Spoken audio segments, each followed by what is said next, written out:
সিলেটের মাজারে মাদক চাঁদাবাজির বিরুদ্ধে মুখ খোলায় ২৪ ঘন্টার ভিতরেই বদলি হলেন ডিসি সারোয়ার আলম। আপনারা যারা সোশ্যাল মিডিয়া ইউজ করেন তারা অনেকেই দেখেছেন ডিসি সারোয়ার আলম তিনি এমন একজন পার্সন যিনি অন্যায়ের বিরুদ্ধে প্রতিবাদ কিভাবে করতে হয় সেটা তিনি শিখিয়েছেন। তিনি ভেজাল বিরোধের অভিযানে তিনি এমনভাবে কাজ করেছেন, দেশ জুড়ে প্রত্যেকটা মানুষের অন্তরে তিনি ঠাঁই পেয়েছেন। তিনি হচ্ছেন র্যাবের নির্বাহী একজন ম্যাজিস্ট্রেট ছিলেন এবং পরবর্তী সময়ে যখন সিলেটে পাথর উধাও হয়ে গিয়েছিল, পাথর লুটপাট হয়ে গিয়েছিল, তখন তাকে এই সিলেটের জেলা প্রশাসক হিসেবে দায়িত্ব দেওয়া হয়েছিল। তিনি এখানে এসে সিলেটের যে মাজার রয়েছে, হযরত শাহজালাল ইয়ামানী রহমতুল্লাহ আলাইহির মাজার রয়েছে, হযরত শাহ পরান রহমতুল্লাহ আলাইহির মাজার রয়েছে, এই মাজারে তিনি দাঁড়িয়ে বলেছেন এই মাজারে কোনো মদের আসর চলবে না, কোনো গাজার আসর চলবে না, এগুলো বন্ধ করতে হবে।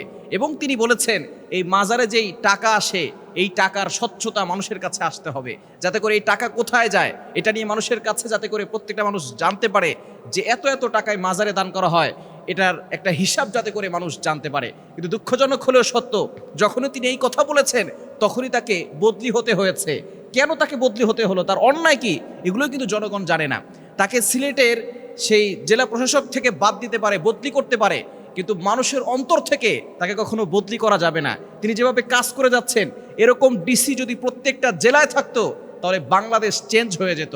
একটু চিন্তা করে দেখেছেন তিনি কিভাবে অন্যায়ের বিরুদ্ধে কথা বলেছেন, মাদকের ব্যাপারে কথা বলা, এরপরে গাজার ব্যাপারে কথা বলা, এরপরে দানের টাকা নিয়ে কথা বলা। এরকম অনেকে বলতে চায় কিন্তু সাহসে কুলায় না। তিনি এখানে এই কথা বলতে পেরেছেন, এজন্যই হয়তো তাকে বদলি করা হয়েছে।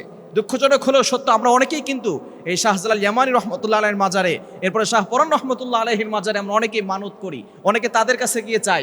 এটা কিন্তু সম্পূর্ণরূপে শিরিক, আল্লাহ ছাড়া কারো কাছে চাওয়া যাবে না। অনেকে মানত করে, অনেকে এখানে গিয়ে শিরিক করে। পবিত্র জায়গায় অপবিত্র কাজ, অপরাধ করা যাবে না, এটাই তিনি বুঝাতে চেয়েছেন। তিনি কিন্তু ধর্মের বিরুদ্ধে কোনো কথা বলেন নাই, মাজারের বিরুদ্ধে তিনি কথা বলেন নাই, তিনি অন্যায়ের বিরুদ্ধে কথা বলেছেন।